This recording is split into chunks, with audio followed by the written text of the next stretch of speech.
রংপুর বাংলাদেশের 1 নম্বর জেলা হোক। আমি অর্থনীতির পাইনি,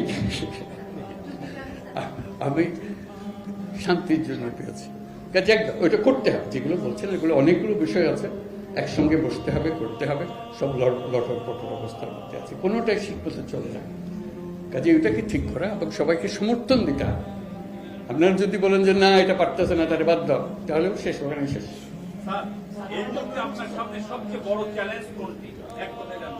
একতা, নিজেদের মধ্যে একতা, এটি বড় চ্যালেঞ্জ। একতা হলে সবকিছু সম্ভব, ঐক্যটা আসে।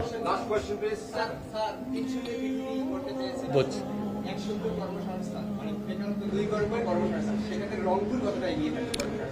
সবাই এগিয়ে থাকবে। আমি কর্মসংস্থান সরকার করে দেবো এটার কথা বলতেছি না তো। আমার কথাটা হলো আমরা চাকরি চাই না, আমরা চাকরি প্রার্থী নই, আমরা